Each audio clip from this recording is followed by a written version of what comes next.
Ici Sarah pour le 102.1 C'est quoi? En ce jeudi soir, le hockey est à l'honneur dans le cadre du Festival de cinéma de la Ville de Québec. On y verra entre autres au Palais Montcalm la projection du film The Last Gladiator. C'est un film américain qui relate entre autres les dessous et l'envers du décor quand on est un dur à cuire dans la Ligue nationale de hockey. Pour l'occasion, on a rencontré Michel Goulet, Donald Brashear et aussi le très cher Alain Côté. Question de recueillir leurs commentaires avant le film et on vous a ramené les meilleurs moments avec le 102.1 C'est quoi? Je me retrouve en compagnie du très cher monsieur Alain Côté. Bonsoir. Bonsoir. Vous êtes un grand aimé du public québécois dans le monde du hockey. Et là, bonne nouvelle, il y a un film de hockey qui sort, The Last Gladiator. Comment vous voyez justement l'arrivée de ce film-là sur nos écrans? Ben moi, je pense que ça va être un film où il va sortir, j'imagine, le côté humain des joueurs de hockey. Peut-être plus encore des gladiateurs, si tu veux, parce que toutes ces durs à cuire-là ont quand même une vie qui est passablement stressante, dans le sens que moi, ça, je dis à Donald, j'ai dit, vous êtes à la merci d'un coup de poing, en fin de compte, pour mettre fin quasiment à votre carrière, tu sais. Fait que, c'est vraiment spécial. Puis ça prend des gars assez spéciaux pour faire ça. Ça prend des gars qui sont décidés. Puis, fait que c'est sûr que ces gars-là, dans nos équipes de hockey, avaient un respect énorme parce qu'ils embarquaient sa glace souvent à froid, souvent pas trop réchauffé. Puis là, d'un coup, ils se battaient contre l'autre de l'autre côté. C'est pas des jobs faciles. Vous parlez justement du respect qu'on a pour ces joueurs-là à l'intérieur de l'équipe, mais souvent dans le public, on a souvent tendance à bardasser ces joueurs-là, à les traiter de toutes sortes de noms et de justement réduire leur capacité à leur physique. Puis là, c'est intéressant justement qu'on voit, mais non, il y a des hommes derrière ça, puis justement, ça implique plus que de se batailler sur une glace. Ben oui, effectivement. Puis en fin de compte, ces gars-là, majoritairement, ces gars-là ont un bon cœur. Ils ont une bonne personnalité, sont généreux. Et puis, mais il reste que, oui, les gens du public s'attendent qu'ils vont donner une volée à l'autre joueur tout le temps, surtout les joueurs, quand tu es partisan de cette équipe-là.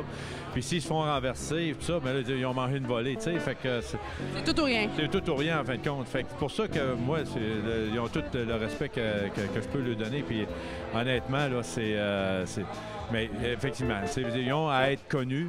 Puis j'espère que ça va être ça qui va être montré.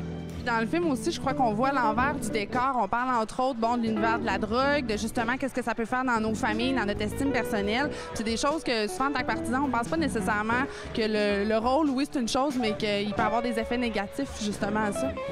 Oui, puis c'est sûr que c'est une carrière qui est stressante. C'est vraiment une carrière stressante. Il y en a qui durent longtemps là-dedans, mais c'est parce qu'ils ont un bon bagage en arrière de la cravate, que je pourrais dire. Mais c'est sûr que c'est un univers qui est stressant pour eux autres. Fait que quand ils sortent de là, j'imagine qu'ils vont peut-être s'en vont ailleurs, peut-être. Ils s'en vont dans la boisson, peuvent aller dans la drogue et tout ça pour un peu se libérer de cette empreinte-là, de cette pression-là. Fait que c'est ça. Fait que je pense que j'imagine ça va me montrer, puis ça va être le fun. Et là, parlons de vous un peu. Vous avez eu un grand stress à savoir si le but était bon ou non. Selon vous, est-ce qu'on va faire un film un jour sur cet événement historique-là? Non, je pense pas qu'il fasse de film, ça me surprendrait, mais hey, tu parles de ça, mais il y a eu un monsieur Jean-François qui a fait un bouquin sur la rivalité Québec-Montréal, puis il en met un chapitre justement sur le but refusé. Okay. Il y a Kerry Fraser aussi qui a écrit un livre qui s'appelle The Final Call de sa carrière d'arbitre, parce que c'est lui qui m'a refusé le but. Puis il y a un autre chapitre aussi sur le but d'Alain Côté. Fait que, en tout cas, ils ont écrit des affaires dessus. Ça peut, j'imagine, ça va peut-être venir. On n'aura pas de film, peut-être une émission de 30 minutes à un moment donné, qui sait? Monsieur Côté, merci beaucoup. Je vous souhaite un bon visionnement ce soir. Puis en espérant, qui sait, un jour qu'on aura aussi votre histoire sur le grand écran. Merci. Merci beaucoup.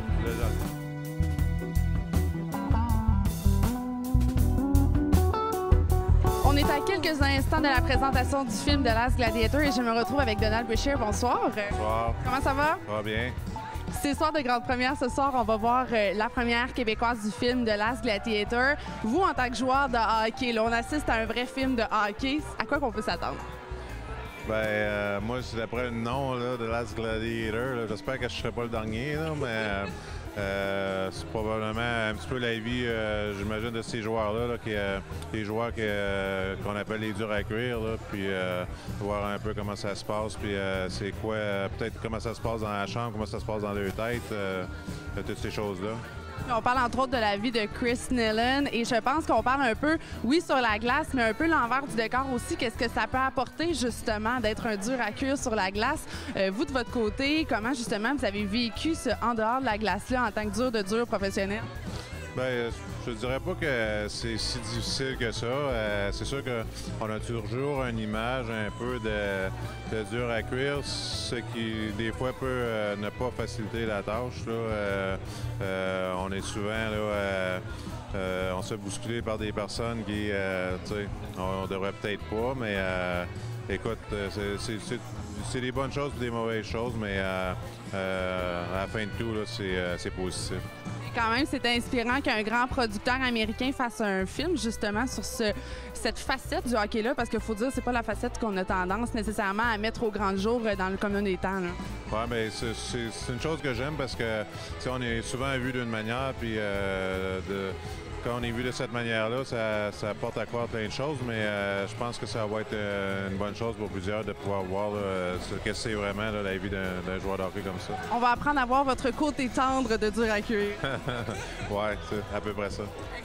Et là, j'imagine, là, vous n'avez aucune idée du film qu'on va voir ce soir, dans le sens où vous n'avez pas vu de preview ou de choses comme ça. Là. Non, j'ai pas eu la chance. Je n'ai même pas entendu parler. Je l'ai entendu parler sur mon email. Puis je suis ici aujourd'hui, donc je découvrais comme tout le monde un peu de quoi il parle dans le film.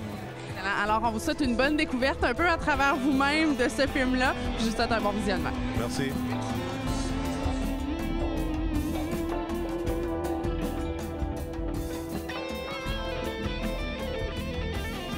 Compagnie Monsieur Michel Goulet au Grand Air. Bonsoir. Bonsoir. Comment allez-vous? Ça va très, très bien. Je viens juste d'arriver à Québec, oui, pour une belle fin de semaine. Alors, du même coup, vous êtes venu en profiter pour la projection du film de Last Gladiator, un film de hockey. Comment qu'on voit ça, en plus, sur les durs à cuire de la glace? Bien, disons que ça va être très, très intéressant de voir ça. Naturellement, on sait que Chris a eu quand même la vie pas facile après le hockey. Puis, naturellement, c'est le fun de voir qu'il s'en s'est sorti. Puis, naturellement, ça va donner la chance au monde de voir la vie de joueur de hockey.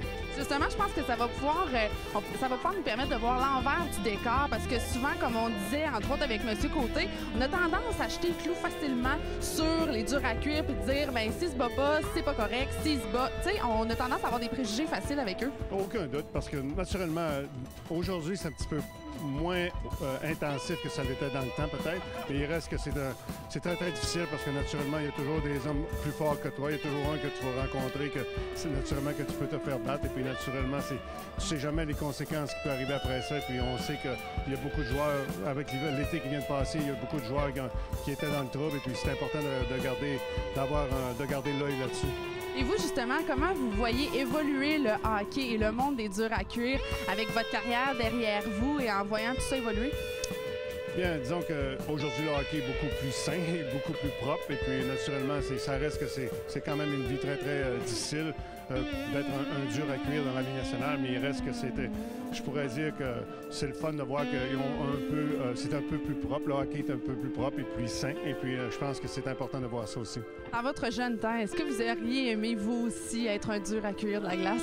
Des fois, je pensais que j'étais un dur à cuire. C'est sûr qu'on aimait ça une fois, 4 à 5 fois par année, mais il reste que c'est totalement un autre job, comme on dit. Je pense que lorsque tu te mets à te combattre contre les meilleurs joueurs et puis les plus gros joueurs, c'est quand même très, très difficile. C'est un risque aussi qui est différent. Là. Je veux dire, à chaque combat, le joueur en tant que tel met un peu sa vie en danger. Hein? Il n'y a aucun doute. Je pense que quand tu joues au hockey, il y a toujours une chance. Ça m'est arrivé à moi. Alors, je pense qu'il y a toujours des blessures qui peuvent arriver. Puis, naturellement, lorsque tu te bats continuellement, les chances sont encore plus grandes d'avoir une blessure majeure. Qu'est-ce que vous espérez que les gens retiennent justement d'un film de ce genre-là? Bien, disons que je ne sais pas, là, je ne l'ai pas vu, mais je pense qu'ils vont voir que c'est pas réellement facile de faire cette vie-là. Naturellement, c'est toujours plus facile si tu es un des meilleurs. Si tu es un des meilleurs, je pense que c'est dans ce temps-là. Tu peux, ça peut arriver de temps en temps que tu peux te faire battre, mais la plupart du temps, tu vas gagner. À 90 tu vas gagner tes batailles. Alors, je pense que c'est important d'avoir de l'expérience, de savoir quand même savoir se battre, parce que réellement, tu vas toujours en rencontrer un qui est un petit peu meilleur. Alors, je pense que c'est important de devenir meilleur sur ce côté-là. Mais aujourd'hui, c'est sûr qu'il y a beaucoup moins de ce genre de jeu-là, mais il reste encore que quand il y en a, tu sais jamais comment ça peut finir. Écoutez, je vous souhaite un excellent week-end à Québec et un bon visionnement ce soir. Merci bien.